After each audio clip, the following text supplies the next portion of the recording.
Ladies and gentlemen, we appreciate your patience. We have one more spotlighted speaker and then our final panel. I do appreciate your patience here today, but we have just a cast of wonderful characters and impressive speakers.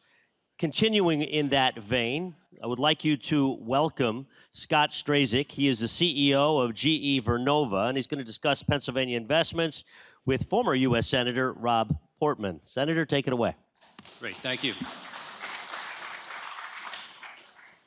Well, first let me say I'm delighted to be here. What an exciting time.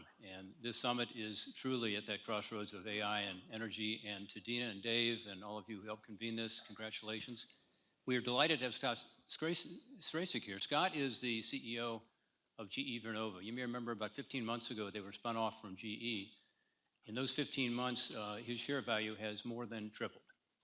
And he's done a terrific job. I've known Scott for a while. I was delighted when he agreed to take the helm there, but also I think he's got bigger plans for the future. They're involved in nuclear energy. They just had their application accepted by the NRC with regard to their SMR, which is a joint venture between GE and Hitachi. They are the world's biggest producer of gas turbines. They are America's biggest producer of wind turbines. So this is a significant company in the energy space, and lots to talk about. But if you could talk a little bit about, why you think this energy revolution is happening as it is, and a little about your gas turbine business. I understand you have a little bit of a backlog there. Yeah, no, I think when you think about the prior 25 years, or even if you go back further than that, a lot of things that may have been compressing the demand in the US for electricity, whether it be globalization, whether it be the productivity that came with software, those are the exact same drivers that are now leading to more need for electrons, right? Because we're going to reindustrialize this country. And as we do that, that requires more electric power. That we've reached a tipping point with technology where the next tranche of productivity is going to come from data centers and AI that require a much healthier level of electron growth. And GE Vernova produces today more than half of the electrons in the US and through our customers. So for us, it's really our obligation to meet this moment and to meet this load growth, and that's exactly what we're going to do. And it probably does start with gas turbines. We build most of our gas turbines in Greenville, South Carolina. We're on about a 36-month cycle time right now from when we take an order to when we deliver it. But at the same time, what I would tell you is last year we did 30 heavy-duty gas turbines in Greenville, and in 27 we'll do 80. So we're readying ourselves to substantially ramp up our demand. No, it's very exciting. And talk to us a little about combined cycle plants and how those work, because I think that's what we see in Ohio and around the country. Increasingly, companies are turning to that rather than coal. You bet. And I think we've got a project here right in our backyard, Homer City Energy Center, that's a perfect example of this. This is a project that was originally a coal site that was commissioned in 1969. It was decommissioned in July of 2023. 2 years from now, it'll be recommissioned with 4.5 gigawatts of gas turbines with gas from the Marcellus. This is a great outcome for the state and for the region, economically, for the environment. And there's a lot of that can happen, and there will continue to happen. In this area, we're really investing in Western Pennsylvania. We've got a circuit breaker factory here. I was there this morning. This year, we'll make about 500 circuit breakers at this factory, most of them attached to the data center build out. By 27, we'll build 1,000. We'll double our output in the next 2 years. And we're in a routine at that factory that we basically add 12 new blue-collar jobs every Monday for the next year. And that's how we're going to drive the ramp up in a community that deserves it and really sees this as their moment to play a real role in U.S. competitiveness and national security, for that matter. So there's just a lot of stuff to be excited about right now, and I've got a lot of optimism that we can meet this moment. And Scott, that plant in Charleroi is an example of what's going on around Pennsylvania and around the country. Anchor Hocking left, as I understand, and it was, there was a lot of despair in the community. Now you come in, creating 250 jobs immediately, at least a $100 million investment. So right. It's another example, and I know Dave McCormick was very involved in that as well. You mentioned the grid and the fact that you move a lot of electrons around. The grid has been called the central nervous system of our economy by you and others.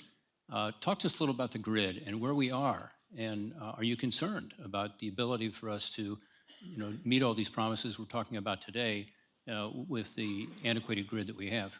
Well, I do think in the end we're going to spend more money on the grid than we are on even new power generation capability. But we're going to do that because we can make it a lot smarter and make it a lot more productive to build its capability to manage electrons flowing in different directions, to be smarter with the variable power generation sources that require AI, as an example, to point them in the right direction where they're needed.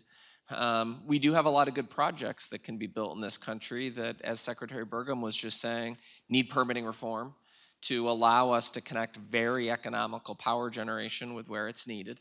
We also need to connect more great gas power projects with pipelines that need to get built, and that's a trade that needs to get done in this country for us to meet our potential. And I have a high expectation we can pull that off as a country, frankly. So yeah, is the grid going to need to be invested into? Definitely. But do we have a lot of the technology that we need to position what is probably one of the more sophisticated machines we have in this country to manage the demand and the variability? We know how to do this. We just have to go do it, but it's something we've got to do together as really as a country for competitiveness. And Scott, one thing you and I have talked about is the local and state involvement in the grid and how we need to have better coordination at every level. I know you're involved on that topic as well. Can you talk a little about that? Yeah, and I think, for us, when we get into some of these policy debates, what we push it back towards, how do we make it an easier debate? So as an example, long duration transmission lines. Part of the reason it's a debate is you have transmission lines go through states and communities that don't benefit at all from it.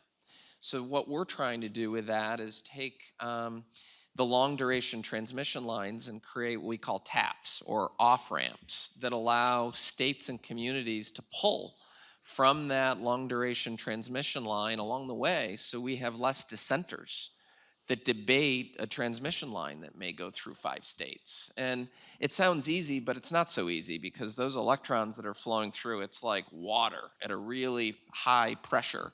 And having a lot of off-ramps along the way makes it harder to manage and a little bit more economically challenging. But for us in Vernova, if we can get to that technical outcome, do we make it easier for the states and the federal government to just more quickly agree, because everybody's a winner? So for us, when we see some of these blockages, our objective from a technology perspective is to give optionality to the states, to the federal government, to the communities, so ultimately we can make the best decisions. And I think we're working on a lot of stuff in that regard related to the grid and transmission, because it's unproductively political when, if we can provide a little bit more technical optionality, we're going to make it a lot more difficult for us to not just move fast. And that's what the country needs right now, because this is a moment of urgency to create a lot more electric power, and we want to play our part in helping. I know the administration is focused on that. How do we ensure that the grid at every level is maximized? And I like that idea of making it more politically viable to be able to work with local communities. We talked about SMRs earlier, and nuclear power obviously is something we're all excited about, particularly with some of the new technology that's coming up, including your new design. Yes. Could you talk a little bit about timing? Because one of the frustrations that many of us see with nuclear is it's taking so long, even with the improvements we've made in permitting. Still, the permitting takes forever, and frankly, there are a lot of investors here in the room who are wondering, is this revolution ever going to actually happen? Can you talk a little about your new design and what you think about the future for SMRs? You bet. In our case, we've got in the US 65 gigawatts of nuclear running with our equipment today, okay? So we know how to do this. Now, those are projects that are generally a gigawatt to a gigawatt and a half size, at least, each reactor.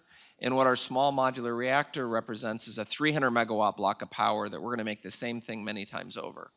We're in construction of the first plant right now. The problem is that first plant's in Ontario, in Canada. Now, there's no reason why the next many gigawatts aren't built here. We have our first application in with the NRC with this technology, which they've accepted, which basically means they've said, we have all the information we need to make a decision, which kind of puts on the clock relative to the president's EO to say yes or no within 18 months. And we're highly confident they'll say yes. And when they do, we will be in construction on our first SMR in the US sometime in 2027. Now that's meaningful. When we get to that point and we start to ramp up, there's no reason we're not adding 2, 3, 4 gigawatts a year of incremental zero carbon power with nuclear into the next decade. And I'm highly confident we're going to do that. So this is a really exciting part of our research and development portfolio today, but one I think the world is going to need for us to reach our objectives.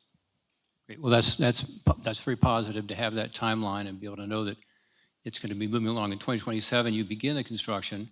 That construction takes a couple years.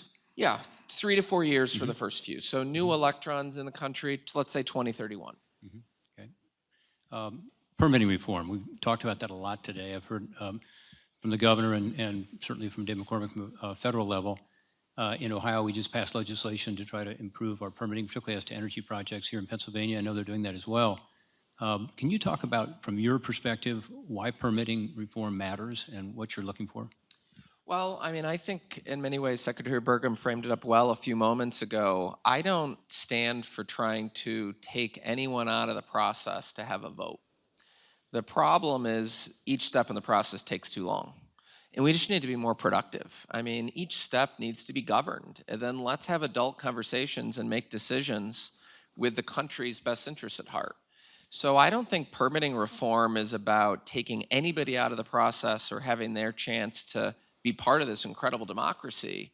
But like a game, there needs to be a shot clock. And the clock needs to reach zero, and then we need to go or not. Because right now we have way too many projects in the interconnect queue sitting there that may or may not happen in a similar fashion, that we need a productive process that we can make business decisions and the country can count on it.